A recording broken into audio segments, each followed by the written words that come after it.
Samajwadi party, उसको क्या पारितोषिक मिलने वाला है इंडिया गठबंधन में इस बड़ी विक्ट्री पर?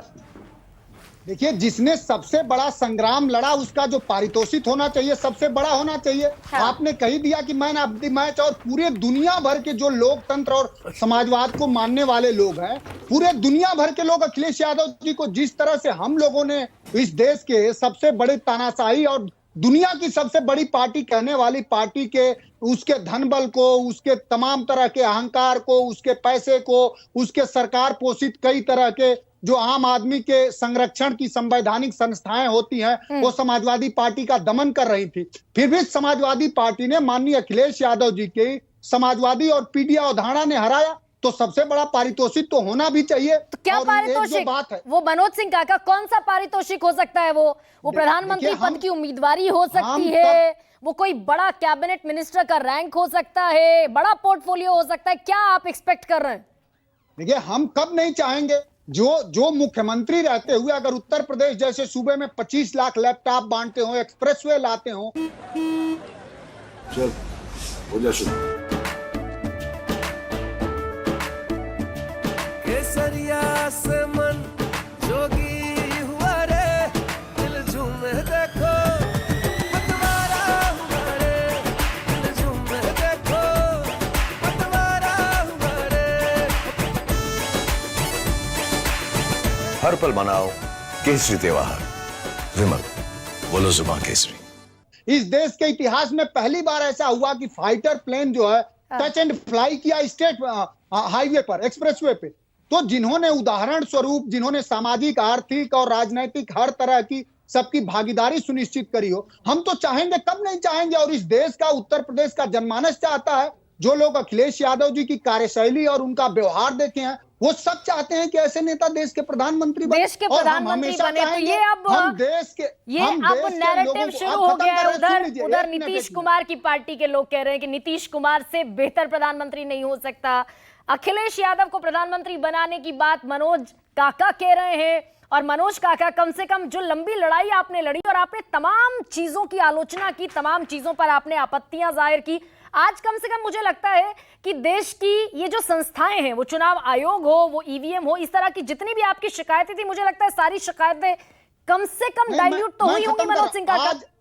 आज जब हम आप संवाद कर रहे हैं गरिमा जी, हम आप संवाद कर रहे हैं, इस दौर में भी उत्तर प्रदेश के कई जनपदों में समाजवादी पार्टी के प्रत्याशी जीत चुके हैं और उनको सर्टिफिकेट देने में डिस्ट्रिक्ट मजिस्ट्रेट, रिटर्निंग अफसर देरी कर रहे हैं। तो हम देश के निर्वाचन आयोग से चाहते हैं कि तुरंत उनका सर्टिफिकेट उपलब्ध कराया जाए। मैं ये मानती हूं कि देश का लोकतंत्र दुनिया का सबसे बड़ा लोकतंत्र न सिर्फ है, बल्कि पूरी दुनिया के लिए एक नजीर भी है। और हम ये यहां बैठकर मान रहे हैं कि आज देश का जनादेश आया 2024 का, पूरे भारत की नजर थी, पूरे भारत की नजर नहीं थी, पूरी दुनिया की नजर थी। अक्रॉस ग्लोब 8 बिलियन पीपल, वो लोग जो हैं वो भारत के लोकतंत्र के इस जनादेश का इंतजार कर रहे थे कि कौन भारत में जीतेगा, किसकी सरकार बनेगी। ए.के. वाजपेयी मेरे साथ जुड़ गए हैं, एलजेपीआर के प्रवक्ता। सबसे पहले तो वाजपेयी साहब, आपको बहुत बहुत बधाई। थैंक यू, धन्यवाद। आप 5 लड़े और 5 जीते, ये कारनामा हुआ कैसे वाजपेयी साहब? उसमें सारा क्रेडिट हम देंगे चिराग जी को, क्योंकि उनकी मेहनत जो है, जो बिहार में गांव-गांव में जाके उन्होंने पिछले 5 साल में मेहनत की, उसका बहुत बड़ा योगदान है। और मोदी जी का नाम भी चला है। देखो, दोनों चीजें हैं, क्योंकि हम अनुमान रहे हैं तो राम की भी तारीफ करेंगे। तो फिर ये कैसे हुआ वाजपेयी साहब कि उनके नाम पर आप अपनी 5 की 5 जीत गए और उन्हीं के नाम पर वो 303 से 239 पर जैसे डबल इंजन है ना, हाँ। ऐसे ही एक तो राम हो गया, एक हनुमान हो गया, तो वो डबल हो गया। हाँ। तो उस वजह से हमारा 5 आया। तो इससे पहले भी हमारा आया था। 19 में भी 6 की 6 आई थी, 14 में भी 7 में से 6 आई थी। हाँ, जब नॉट फ्रैक्चर्ड एलजेपी थी, जब हाँ, यूनाइटेड, पिछली बार भी यूनाइटेड थी, इस बार भी। इस बार ज्यादा क्रेडिट नहीं, आप लेकिन एक सवाल का जवाब नहीं दे रहे वाजपेयी जी। बताएं। आप तो जीत गए 5 की 5, वो 303 से नीचे स्लिप होकर आ गए 239 पर। 60 सीटें इधर की गई और 3 सीटें उधर की गई। 63 सीटों का लॉस। डिस्टिंक्शन नहीं आई। हाँ। जो टारगेट फिक्स किया था वो अचीव नहीं किया। सिर्फ डिस्टिंक्शन नहीं सर, 272 भी नहीं। सबसे बड़ी पार्टी हाँ। प्री पोल अलायंस एनडीए का, उसकी 294। एक बात बताइए, मेजॉरिटी काउंट्स की नहीं, बहुमत तो है हमारे पास। नहीं आपका दिखा रहा है 289 दिखा रहा है, ये 294 से 289 हुआ, लेकिन अभी भी 272 चाहिए। ये पॉलिटिकल चतुराई है। देखिए टारगेट फिगर क्या है, 272। 400 पार हमारा था, 400 टारगेट था कि ये अचीव करेंगे। नहीं, ये पॉलिटिकल चतुराई है। नहीं, पॉलिटिकल नहीं, इसमें कहां पॉलिटिक्स, ये पॉलिटिकल फैक्चुअल डिस्कशन करते हैं। फैक्चुअल में तो आपको ये मानना पड़ेगा कि नहीं कि हम 400 पार से जब नीचे गिरे तो ये तय हुआ कि अब 400 पार पर डिस्कशन नहीं होगा, 272 पर डिस्कशन होगा। थोड़ा करेक्ट करें। फैक्चुअल में ये मानेंगे कि बीजेपी के 272 अकेले नहीं आए, ये मान लेंगे, ये मान लेंगे। लेकिन एनडीए का तो मैंडेट आ गया ना जी। देखिए सरकार बनानी है, जीत और हार एक सीट से होगी। वाजपेयी जी की सरकार 1 वोट से गिरी, लेकिन अभी अभय दुबे कहकर गए कि आप तो नेचुरल अलाई नहीं है भारतीय जनता पार्टी के। अरे सबसे पहले तो हम ही अलाई बने। समाजवादी अरे हम वाजपेयी जी की गवर्नमेंट में भी थे और मोदी जी 14 में आए, तब से लगातार साथ है। कोई इतना सच्चा लाई नहीं है इसमें, ये तो सब रिकॉर्ड की बात है। तो कहीं आ जा नहीं रहे हैं आप। हम पे क्यों डाउट करोगे? हम पे तो डाउट ही नहीं कर सकते। मैं एक सवाल पूछ लूं। जी बताइए। अभी हम लोगों ने पूछा था त्यागी साहब से जी, वो तो उन्होंने अफर्मेटिव आंसर दिया, तो आपसे भी सोचते हैं किस तरह का आप आंसर दें। जो आपने सही कहा कि इस बार चूंकि उनकी 272 सीट नहीं है, ये एक फर्क आया है, इतनी तो हमारी आपकी सहमति है, इसमें कोई असहमति है। तो ऐसी सूरत में एनडीए जैसा है आज की तारीख में, इसके फ्रेम में जैसे कन्वीनर नहीं है एनडीए का कोई, और एनडीए का कोई ऐसा कॉमन मिनिमम प्रोग्राम जैसी भी चीज़ नहीं है, ऐसी चीज़ों की उम्मीद आप करेंगे कि नहीं? नहीं, देखिए पहले सिचुएशन दूसरी थी, 303 उनकी आई, उससे पहले 272 या 82 आई, 282 तो वो सिचुएशन नहीं थी। लेकिन अब सिचुएशन बनी है। हम बिल्कुल पाक साहब चलेंगे, बिल्कुल। ये डिमांड हमारी वाजपेयी जी की टाइम में भी थी, जब शरद यादव कन्वीनर बने थे। उससे पहले ये चंद्रबाबू नायडू कन्वीनर थे, एनडीए का बकायदा प्रॉपर चलता था, ऑफिस भी था, हम भी उसका हिस्सा थे, रामविलास जी थे। तो वो हम अब इस सिचुएशन में उस बात पे अपनी बात भी रखेंगे कि एक सिस्टम हो जाना चाहिए। क्या दिक्कत है उसमें? भाई ये लोग तो यानी कि अब एके वाजपेयी, ये तो आप लोगों के लिए बेहतर बात हो गई कि भाई आपकी नहीं सुनी जा रही थी, आज अब के बाद आपकी सुनी जाएगी कम से कम। क्यों जश्न मना रहे हैं? हमको ये नहीं समझ आ रही सुबह से, ये काय का जश्न मना रहे हैं? अपनी तो बात कीजिए पहले, हम तो जीते हुए। आपकी बातें सुनी जाएंगी अब। एक्चुअली वाजपेयी जी एक छोटा सा हमारी तो पहले भी एक छोटा, अभी आपने कहा नहीं, एक कि वो छोटा 282 पर वो थे। सिस्टम देखिए, सिस्टम अलग है। हमारी जहां तक बात सुनने की बात है, SC ST एट्रोसिटी एक्ट को सुप्रीम कोर्ट ने डाइल्यूट किया।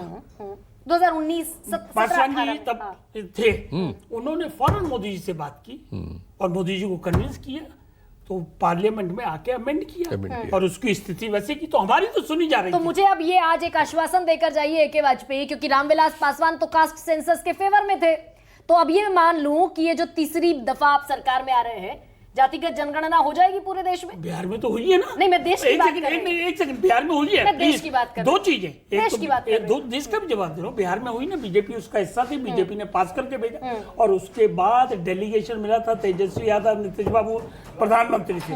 नीतीश बाबू ने बाहर आके कहा कि प्रधानमंत्री जी ने इनकार नहीं किया, ये मैं अक्सर कोट करता हूं। और उसके बाद इधर से नेगेटिव है ही नहीं। नहीं, ये फिर पॉलिटिकल चतुराई कर रहे हैं आप एके वाजपेयी। ना तो मतलब आप ये मानते हैं कि ऑलरेडी जाति जनगणना पर सहमति हो जाएगी? बिहार में एके वाजपेयी, बिहार में आपने कास्ट सेंसस कराया, आप बीजेपी को क्रेडिट दे देते हैं कि भाई बीजेपी उस समय कैबिनेट में थी, सरकार में थी, लेकिन उसी कास्ट सर्वे पर बीजेपी सुप्रीम कोर्ट में हलफनामा दाखिल करती है। State can not run that kind of any kind of सर्वे। बिल्कुल ठीक बात है, उसमें कहां देखो, उसमें टेक्निकल मिस्टेक है, लीगल मिस्टेक है। देखिए ना, वो आपने छेड़ी है बात, तो उसको सुन लो जवाब। उसमें कॉन्स्टिट्यूशनली स्टेट को पावर नहीं है सेंसस कराने की, वो पावर सेंटर के पास है, इसलिए उन्होंने बदला नीतीश बाबू। मैं फिर कह रही, वो सेंसस था ही नहीं, वो सर्वे था। अरे भाई सर्वे हो ना, वो टेक्निकल और लीगल मामला था, लेकिन मोदी जी ने कभी इससे इनकार नहीं किया है और कराया भी नहीं, तो करा भी सकते हैं। इसमें क्या था, आप सिचुएशन बनी, अब आप दबाव डालेंगे, अब दबाव डालेंगे, बिल्कुल डालेंगे। राजकुमार भाटी दिखाई दे रहे हैं मुझे, समाजवादी पार्टी के प्रवक्ता राजकुमार भाटी जी। अखिलेश यादव को मेरे सहयोगी राजीव रंजन ने कहा कि वो मैन ऑफ द मैच है आज के इस जनादेश के। 34 सीटें, और डिंपल यादव से जब मैंने इंटरव्यू किया था तो मैंने यही कहा था कि 34 सीटें 2004 में मुलायम सिंह यादव के समय पर, जब वो ताकत के चरम पर थे, तब 34 सांसद आए थे उत्तर प्रदेश से चुनकर। उनकी गैर मौजूदगी में अखिलेश यादव पहला चुनाव लड़ रहे थे और 39 सीटों के साथ आज वो अभी तक के अपने बेस्ट परफॉर्मेंस पर नजर आ रहे हैं। राजकुमार जी, ये कौन सा करिश्मा किया आपने उत्तर प्रदेश में कि 80 में से 80 की हुंकार को आपने आधे में लाकर छोड़ दिया?